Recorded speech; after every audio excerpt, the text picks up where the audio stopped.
Hello everyone, so welcome to my first ever pregnancy update.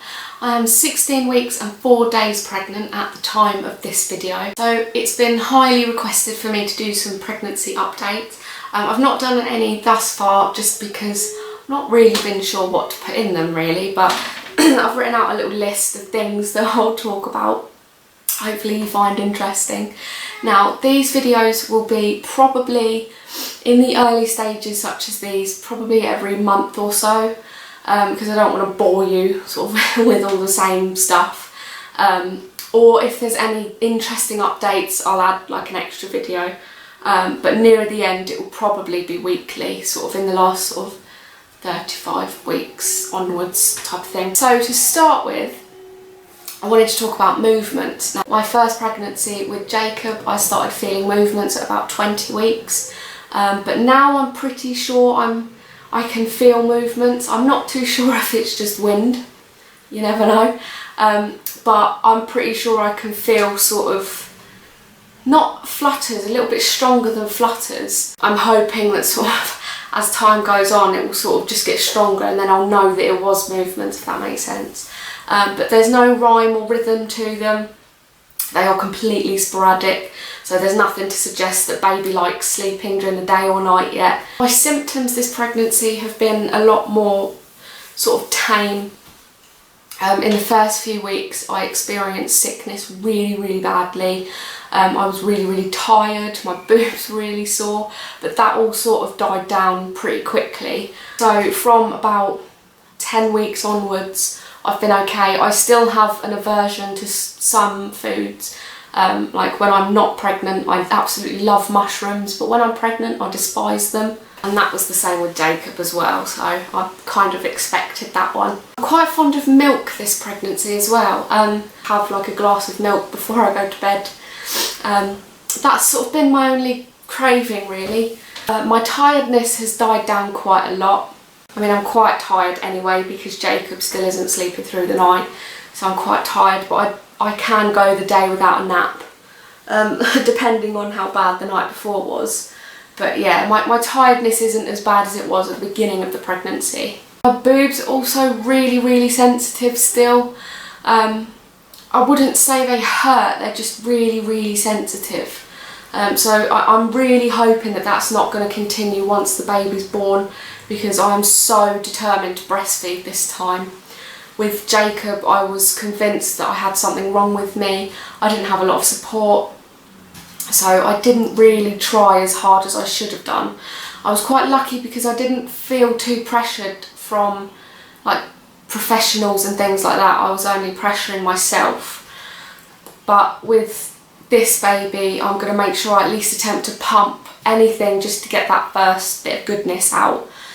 But of course, if my boobs are sensitive, then it's going to make it all a lot worse, but that doesn't matter, it's all for the baby. I've also started to get spots, like sort of on my chin. I've layered on the concealer, but I'm getting sort of spots here around my nose, sort of the T-zone area. With Jacob, that didn't start until well later on into the pregnancy.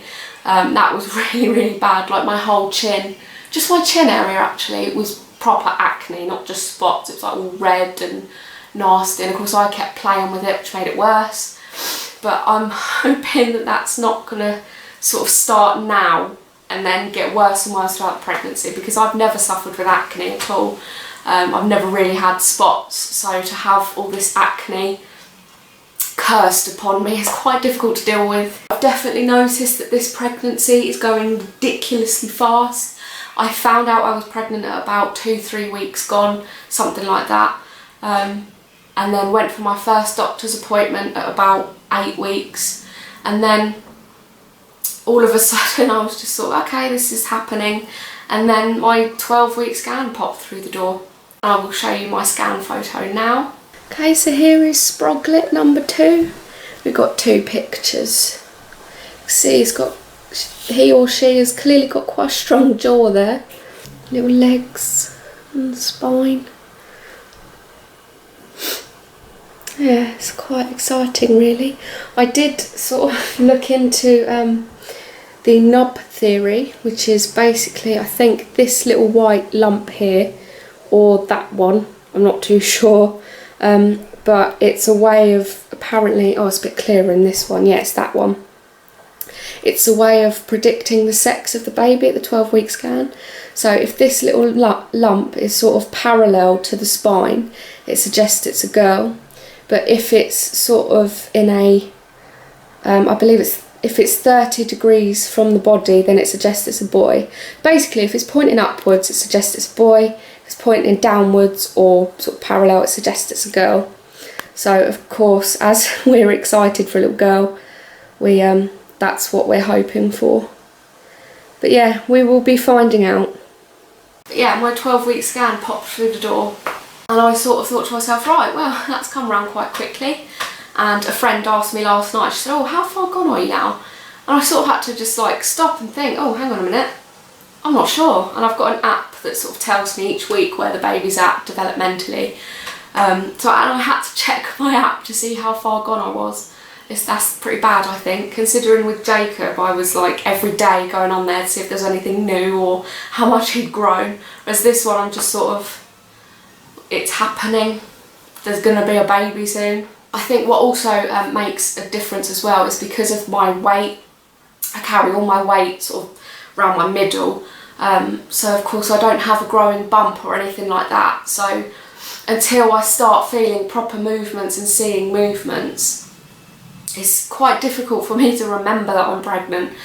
I would absolutely love to have a cute little baby bump just sort of developing, and that's one of the reasons why I wanted to wait for my next pregnancy. I wanted to lose weight so that I could at least see the baby growing, but yeah, that didn't work out. Also, my hair and nails are really, really thick. Like, my hair is quite thick normally, but it's been layered. It just feels so dense and heavy, and my nails are completely unbreakable. I don't know if anyone's seen Father Ted, but that scene where the housekeeper's chopping off his nails and they like go off and cause windows to shatter, that's pretty much where my nails are at. And they're actually quite long for me. That's, yeah, I don't have them that long. But because they're such a pain to cut and file, I just leave them. I need to get them done though. I'm also really dizzy this pregnancy. I'm not sure why. I've sort of got my own theories. I think it's because all of the blood is going to the baby, and because of like my weight and things. If I stand up, then the blood doesn't go to my brain as quickly as it should. I'm not too sure really, but it's definitely making life really difficult for me at the moment. Again, with Jacob, I didn't have this until a lot later on in the pregnancy. From about 35 weeks onwards, I'd have to sort of sit down after I walked like a few hundred yards, but it's just ridiculous now. And I think a lot of it is psychological as well, but again, I'm not too sure. I'd say that's my biggest downside to this pregnancy at the moment, is my dizziness. It's absolutely destroying me at the moment. It's so difficult to deal with. I've also come to realise that I haven't actually told you how this baby came about.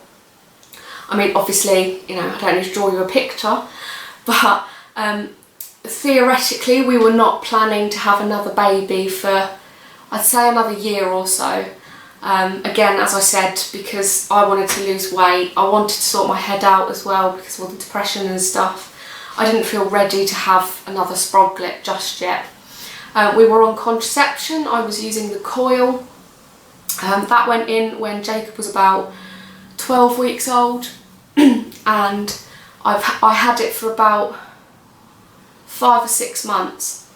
Now, every period I had was excruciating. I kept going back to the doctors and telling them that it wasn't in the right place. I could feel it, it didn't feel right. I just didn't like it. I wanted it to be done, but they kept refusing me. They kept telling me to stick with it, and they told me that it was the best form of contraception, everything else. So I did stick with it, and then just one particular day I just felt different, and I thought to myself, hang on a minute, I haven't actually had a period for a while. I've had the pains, but I haven't had a period. And I just sort of thought, I'll do it, because I bought about 40 little cheap pregnancy tests when I was pregnant with Jacob, and I still had about 10 of them left over. So I dug out one of them, I thought, oh, I'll just do it, you know, because just to get it out of my head to stop me worrying. Peed on this stick and sort of looked at it straight away, like it was only one line, but I hadn't waited the full 3 minutes. I was like, oh yeah, whatever. Left it on the bathroom sink and that was it really. And then sort of went back and I thought, hang on a minute, no, I didn't wait the full 3 minutes, oh, I best have a look. And I had a look and there it was, a really, really faint second line. And please excuse my language here. I came into Jamie and said to him, what the fuck is that? What the fuck is that? Over and over again, what the fuck is that? As if it was all Jamie's fault, as if it was a practical joke that he was playing on me, I don't know. And we just sort of looked at each other and we were in denial really. We just kind of thought, oh okay, well it isn't what we think it is, it will go away. And then sort of over the coming days, I said to him, I'm going to carry on taking tests to see if the line gets stronger. And it did. After about a week of doing these tests, I took a clear blue test, the one that tells you how far gone you are. And it came up straight away, pregnant, 3 weeks plus. So that's how the baby came about. We talked for a very, very long time about what we were going to do, and it just wasn't an option for us to get rid. As far as we looked at it, it was fate, you know, it was planned up there somewhere that we would have another child. With regards to the coil as well, I probably should tell you, I had the doctor tried to take it out. I was a bit worried in case it caused a miscarriage. The doctor said it'll either cause a miscarriage while it's in, or I could take it out and it could cause a miscarriage. So it's best to try and take it out. And she had a bit of a route around and she couldn't find it, which worried me slightly. I mean, I've had a baby, but you know, it's not cavernous down there. And then I went for an ultrasound just to see where the coil was, because I got to see baby as well, which was quite nice. And they couldn't find the coil, so I think that it wasn't sitting right and it had fallen out, and it just got flushed down the toilet or something, I don't know. That's what I think anyway, even though every doctor I speak to, oh, that's very weird, that shouldn't happen. Well, clearly it did, so let's just be dealing with that. That is my 16-week update. If you would like these to be a little bit more frequent or less frequent, let me know. At the moment, like I said, until I feel movements and things, I don't think much is going to change. But to all those wondering, yes, we are going to find out the sex.